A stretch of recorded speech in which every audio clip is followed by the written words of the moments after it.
नमस्कार, आपने देखना शुरू कर दिया है द एंगल और मैं हूं आपके साथ छवि अवस्थी। सियासी चर्चाओं की आंच पे तो अलग अलग खबरें पकती रहती हैं। अब ऐसी ही एक खबर और इन दिनों सियासी गलियारों में पक रही है। दरअसल ये खबर जुड़ी हुई है मुख्यमंत्री अशोक गहलोत के बेटे वैभव गहलोत से। वैभव गहलोत इन दिनों आरसीए के अध्यक्ष हैं और कहा जा रहा है कि आने वाले समय में वो विधानसभा का चुनाव लड़ सकते हैं। बात है राजसमंद सीट से जुड़ी हुई। राजसमंद सीट जहां पर बीजेपी की किरण महेश्वरी विधायक थी, लेकिन कोरोना की वजह से उनकी मौत हो गई और अब वहां पर उपचुनाव होना है। कहा जा रहा है कि इस जगह वैभव गहलोत का नाम इसलिए भी आ रहा है क्योंकि ये सीट हर तरफ से माना जा रहा है कि ये वैभव गहलोत के लिए सही रहेगी और वहां से जीत उनकी निश्चित रहेगी। इसके पीछे कई कारण हैं। सबसे पहला कारण ये है कि सरकार खुद कांग्रेस की है। इसके बाद दूसरा कारण ये है कि राजसमंद में जो पहले विधायक थी किरण महेश्वरी, वो वसुंधरा राजे से उनकी काफ़ी अच्छी थी, लेकिन वसुंधरा राजे और दिया कुमारी जो वहां की सांसद है, उन दोनों को एक दूसरे का इन दिनों प्रतिद्वंदी के तौर पे देखा जा रहा है क्योंकि मुख्यमंत्री की जो रेस बीजेपी में लगी हुई है पद के लिए, मुख्यमंत्री के पद के लिए, उसमें दोनों ही नाम कभी आगे कभी पीछे होते रहते हैं। दिया कुमारी को वसुंधरा राजे के विकल्प के तौर पर दिखाया जाता है, जो कि मैडम को खासा अच्छा लगता नहीं है और वसुंधरा राजे भी खासी खुश नहीं रहती है दिया कुमारी से। ऐसे में एक सबसे प्लस पॉइंट ये रहेगा क्योंकि वसुंधरा राजे वहां पर किसी भी तरह से सहयोग नहीं करेंगी, तो ये भी एक प्लस पॉइंट हो सकता है वैभव गहलोत के लिए।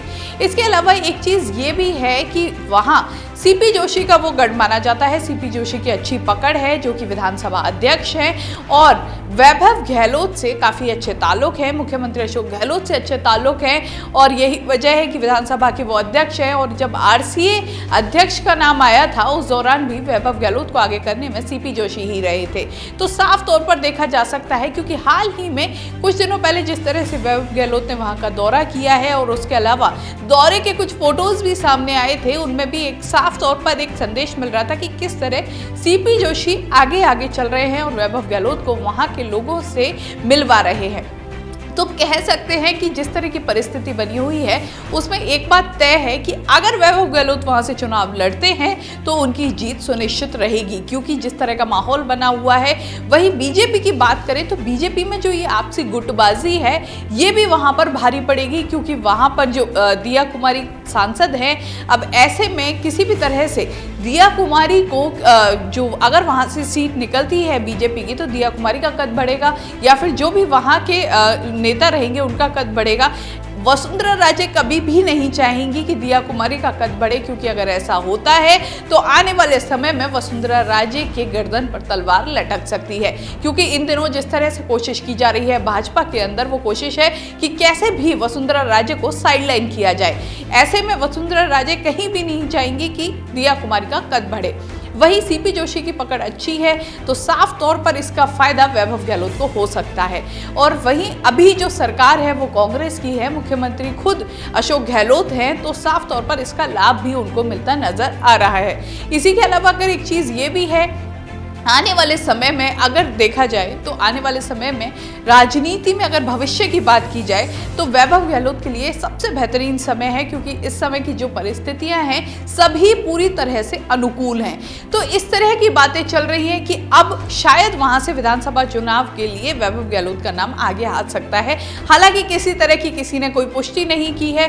मुख्यमंत्री अशोक गहलोत अपने चिर परिचित अंदाज में, क्योंकि मुख्यमंत्री गहलोत का एक अंदाज रहा है कभी भी अपने परिवारजनों को वो आगे नहीं करते हैं, क्योंकि वो ना उनके लिए कभी आगे से आके मदद मांगते हैं या फिर आगे आके उनकी चर्चा करते हैं। हाँ, अगर पार्टी का सहयोग होता है तो वो पार्टी की बात होती है तो वो उसको आगे बढ़ाते हैं। तो ऐसा ही कुछ इस समय भी नजर आ रहा है, क्योंकि किसी तरह से किसी ने अभी खुलकर कोई भी बात नहीं की है। लेकिन जो बातें चल रही हैं, जिस तरह से मीडिया में कुछ खबरें आ रही हैं या फिर सियासी गलियारों में जो चर्चाएं चल रही हैं, उससे ये हल्की हल्की धुआं उठने लगी है कि आने वाले समय में कुछ इस तरह का माहौल बन सकता है और इस तरह की परिस्थिति आ सकती है जब वैभव गहलोत दोबारा से वहाँ से चुनाव लड़ने के लिए तैयार हो जाए। क्योंकि जब हाल ही में जब चुनाव हुए थे उस दौरान वैभव गहलोत को शिकस्त का सामना करना पड़ा था। गजेंद्र सिंह शेखावत सामने थे और उनसे हार का सामना किया था वैभव गहलोत ने। ऐसे में देखना होगा कि क्या मुख्यमंत्री अशोक गहलोत अपने बेटे को वहां से आगे करते हैं और वैभव गहलोत क्या वहां से आगे अगर होते हैं तो जीत पाते हैं या नहीं,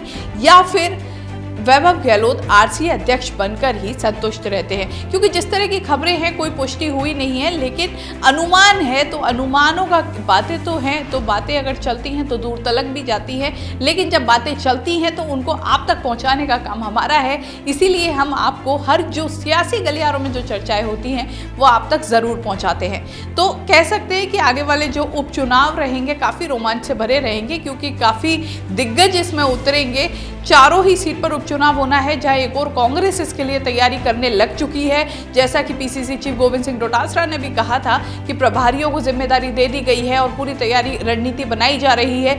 वहीं जो बीजेपी है वो भी कमर कस चुकी है, क्योंकि चारों ही जो सीटें हैं बहुत ही महत्वपूर्ण हैं दोनों ही पार्टियों के लिए। ऐसे में कहीं से भी दोनों पार्टी एक भी सीट को लेकर किसी भी तरह से हल्के में इसको नहीं लेना चाहेगी, क्योंकि एक एक सीट इस समय मुख्य है। जिस तरह की परिस्थितियां बनी थी, हाल फिलहाल मानेसर वाला जो घटनाक्रम हुआ था वहां पर एक एक सीट काउंट की गई थी, एक एक विधायक काउंट किया गया था। ऐसे में दोनों ही पार्टी जानती हैं कि इस समय हर सीट की कितनी अहमियत है। तो देखने वाला जो वक्त होगा उसमें देखा जाएगा कि ऊंट किस करवट बैठता है और किसको मौका मिलता है और कौन जीत दर्ज करता है। इस तरह की खबरों के लिए द एंगल देखते रहिए। हमारे चैनल को जरूर सब्सक्राइब कीजिए। वीडियो पसंद आए तो शेयर करना ना भूलें। नमस्कार।